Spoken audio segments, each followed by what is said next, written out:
Yang ditanyakan, berapakah gaya Coulomb yang dialami pada muatan Q2? Untuk menyelesaikan ini, kita lihat gambar berikut ini.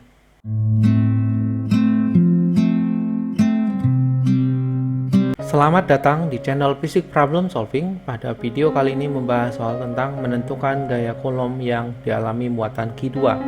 Soalnya sebagai berikut. 3 muatan identik ditempatkan dengan posisi seperti gambar berikut. Jika kedudukan ketiga muatan tegak lurus di benda Q2, gaya Coulomb yang dialami muatan Q2 sebesar A 3,6 kali 10 pangkat 4 Newton, B 3,6 akar 2 kali 10 pangkat 4 Newton, C 7,2 kali 10 pangkat 4 Newton, D 7,2 akar 2 kali 10 pangkat 4 Newton, E 8,0 kali 10 pangkat 4 Newton, dengan K-nya sama dengan 9 kali 10 pangkat 9 Newton meter kuadrat per Coulomb kuadrat.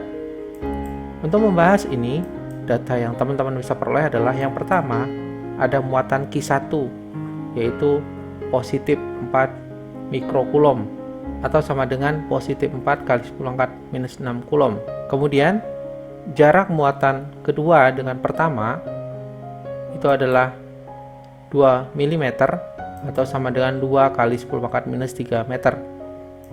Kemudian muatan kedua itu adalah positif 4 mikrocoulomb atau sama dengan positif 4 kali 10 pangkat minus 6 Coulomb.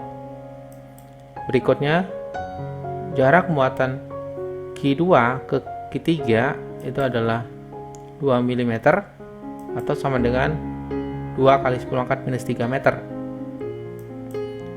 Kemudian muatan Q3 itu sama dengan positif 4 mikrocoulomb diubah Coulomb menjadi positif 4 kali 10 pangkat minus 6 Coulomb. Kemudian konstantanya 9 kali 10 pangkat 9 Newton meter kuadrat per Coulomb kuadrat. Yang ditanyakan, berapakah gaya Coulomb yang dialami pada muatan Q2? Untuk menyelesaikan ini, kita lihat gambar berikut ini. Yang pertama, kita akan menggambar gaya Coulomb pada muatan Q2. Kenapa pada Q2? Karena yang ditanyakan adalah gaya Coulomb pada muatan Q2. Nah, gaya Coulomb yang diakibatkan oleh muatan Q1 itu arahnya menjauhi muatan Q1. Kenapa? Karena muatan Q1 itu bernilai positif dan muatan Q2 juga bernilai positif. Jadi gaya Coulomb-nya yang diakibatkan oleh muatan Q1 itu menjauhi daripada muatan Q1. Besarnya adalah F21 sama dengan K kali Q2 kali Q1 per R21 kuadrat. Masukkan nilainya. F21 sama dengan 9 kali 10 pangkat 9 kali 4 kali 10 pangkat minus 6 kali 4 kali 10 pangkat minus 6 per 2 kali 10 pangkat minus 3 kuadrat. Nah, untuk perhitungannya, muatan yang bernilai positif tadi tidak kita masukkan, ataupun yang bernilai negatif tidak kita masukkan. Positif dan negatif ini untuk menentukan arah daripada gaya Coulomb-nya. Kita lanjut ya. Kita sederhanakan. 9 kali 10 pangkat 9 dikali 4 kali 10 pangkat minus 6 dikali 4 kali 10 pangkat minus 6 per 4 kali 10 pangkat minus 6. Kita sederhanakan lagi menjadi F21 sama dengan 36 kali 10 pangkat 3 Newton, atau F21 sama dengan 3,6 kali 10 pangkat 4 Newton. Kemudian kita tentukan juga arah gaya Coulomb akibat dari muatan Q3. Karena muatan Q3 bernilai positif dan muatan Q2 bernilai positif, maka arah gaya Coulomb-nya itu menjauhi dari muatan Q3. Kalau teman-teman lihat itu arahnya ke kiri. Untuk besarnya itu sama dengan F21. Kenapa sama? Karena muatan Q3 dan muatan Q1 itu besarnya sama, yaitu 4 mikrocoulomb. Kemudian untuk jarak muatan Q1 ke Q2 dan muatan Q3 ke Q2 itu juga sama, yaitu 2 mm.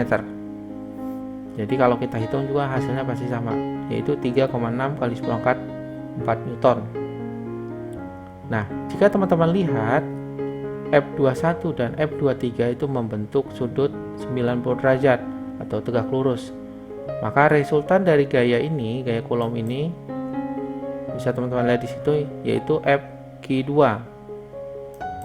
Bisa kita cari dengan persamaan Fq2 sama dengan akar F21 kuadrat tambah F23 kuadrat. Masukkan nilainya. Fq2 sama dengan akar 3,6 kali 10 pangkat 4 kuadrat tambah 3,6 kali 10 pangkat 4 kuadrat. Nah, ini menjadi Fq2 sama dengan akar 2 kalinya 3,6 kali 10 pangkat 4 kuadrat. Kita sederhanakan.